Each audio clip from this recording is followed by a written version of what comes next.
Y Cuesta tiene que ir más allá, porque no se puede quedar solamente con decir, y este señor tiene bienes en paraísos fiscales. Tiene que dar un paso más adelante y enviar un oficio a la Contraloría General del Estado. Y esa Contraloría que no se haga la OTA, porque no se hace la que no conoce la normativa. En el caso de Lazo, nunca se pronunciaron sobre la profundidad de ese tema.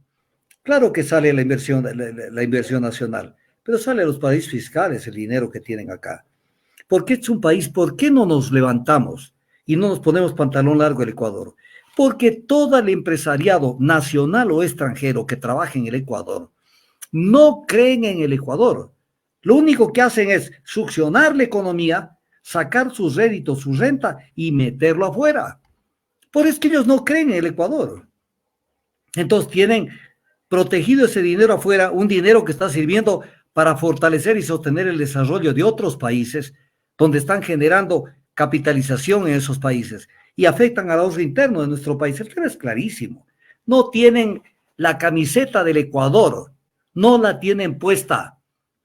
Ellos son primero empresarios y después empresarios y en tercer lugar empresarios, que buscan resolver sus intereses particulares y pare contar.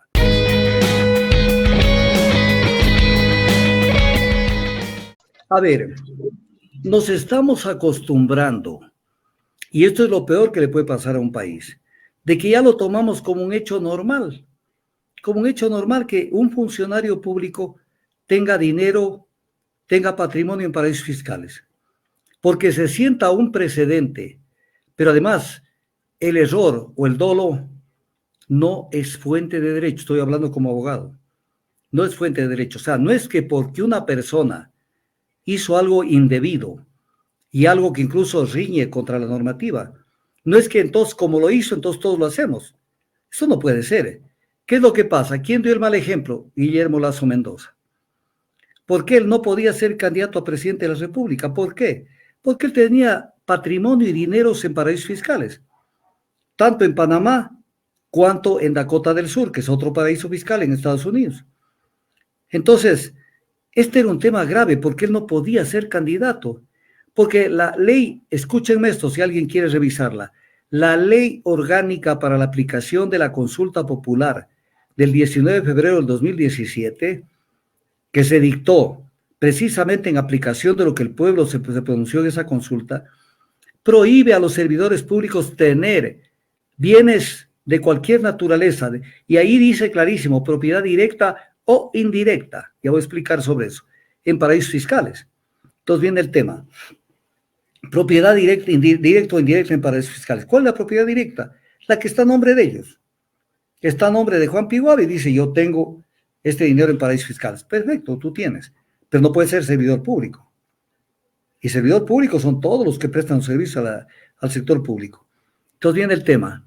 Esa normativa habla de propiedad directa e indirecta. El que tiene directamente tiene ahí a su nombre, pero hay la propiedad indirecta que es debidamente señalada y explicitada en esta ley.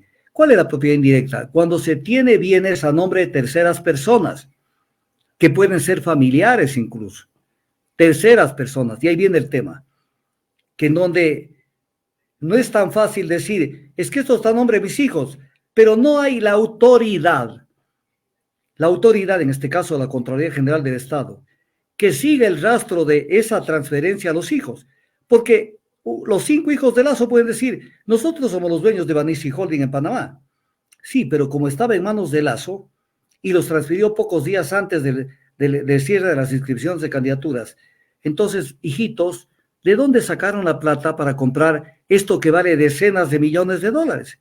Porque si ustedes no me dicen de dónde sacaron la plata para comprar este bien que es este patrimonio enorme que es Banisi Holding, entonces sencillamente esto es propiedad indirecta y podríamos llamarlo testaferrismo familiar. Entonces, mal ejemplo de Lasso, mal ejemplo de Sonnenholzner, porque él no podía ser vicepresidente, porque él era miembro de una offshore en Panamá. Y esta ley de la que cité también castiga a los directivos de una empresa creada en Panamá. Y él era el tesorero de esa empresa. Y sin embargo lo nombraron y se posesionó. Y ahora anda repartiendo escapularios por todo lado.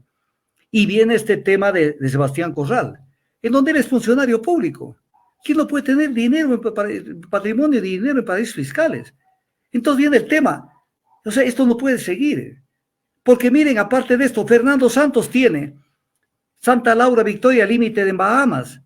Y él dice, es que no tiene patrimonio. ¿Cómo que no tiene patrimonio? ¿En qué lugar en el mundo se constituye una empresa sin patrimonio, sin capital autorizado? O sea, se constituye con un mínimo de dinero, aunque sea. Entonces, y además, la ley prohíbe no solamente la propiedad, sino ser directivo, y él es director de Santa Laura Victoria Limited. Entonces ya nos estamos acostumbrando que es totalmente normal que tengan dinero o bienes en paraísos fiscales.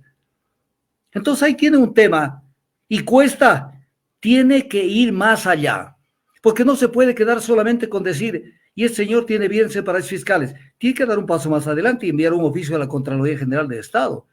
Y esa Contraloría que no se haga la OTA, porque no se hace la que no conoce la normativa. En el caso de Lazo, nunca se pronunciaron sobre la profundidad de ese tema, que incluso en esa ley se señala que la Contraloría tendrá la obligación de realizar un examen especial sobre los bienes. Viene el tema, ¿la Contraloría analizó los bienes de Lazo? Nunca los analizó. Nunca le dio la gana a Pablo Seri, que estaba en funciones todavía. Nunca me parece que él estaba en funciones. No les dio la gana de analizarlo. ¿Qué pasó con la información y el examen que iban a hacer a los bienes de Fernando Santos en las Bahamas? No hay ninguna noticia, han pasado más de 60 días, porque 60 días establece la ley como tope para el examen especial. Y tiene que iniciar este tema de Sebastián Corral. Entonces, ¿qué pasó la Contraloría? ¿Qué selectiva la Contraloría? Esto no porque lo toco a mi patrón. Entonces viene el tema, esto tiene que aclararse. Esto tiene que aclararse porque no puede ser que se vuelva una costumbre. Por eso decía, el error o el dolo no es fuente de derecho. Nadie puede decir, bueno, como veo que el presidente Lazo dio el mal ejemplo y Sonnenholzer también, entonces todo el mundo vámonos con dinero en paraísos fiscales. ¿Qué pasó, pues? Entonces, y es una ley vigente. ¿Acaso estoy hablando de un documento, de una metodología, de un parámetros X dictados? Es una ley. Y una ley hay que cumplirla. Y la ley, ojo, conlleva la destitución del servidor público que haya hecho eso. Entonces, es un tema que Sebastián Corral debe dar su información y tiene que responder, y la Contraloría tiene que iniciar un examen. Porque no es que la Contraloría va a decir, es que no me han facilitado. Ya tiene la información, inicia el examen. O que se duermen, o que es que esperan que les llegue toda la información. Entonces, hay que caminar sobre la cara. Recordemos también que la Contraloría inició el pasado 10 de febrero una auditoría para determinar la existencia de bienes o capitales en paraísos fiscales de Diego Ordóñez también, estimado doctor. Claro, entonces, es que esa es la costumbre. Por eso decía Henry Cucalón en una de sus intervenciones, que cuando viene, y esto también lo decía, ¿sabe quién? González, el presidente del Comité Empresarial Ecuatoriano, cuando él decía, sí, y él decía que cuando hay esta sensación de inestabilidad, la inversión sale y queda el desempleo. Entonces viene el tema que yo le decía, porque hablaba de la inversión extranjera y de la nacional. Y entonces yo cuando comenté eso, le decía a González, claro que sale la inversión nacional, pero sale a los países fiscales el dinero que tienen acá. Porque es un país, ¿por qué no nos levantamos y no nos ponemos pantalón largo el Ecuador? Porque todo el empresariado nacional o extranjero que trabaja en el Ecuador no creen en el Ecuador.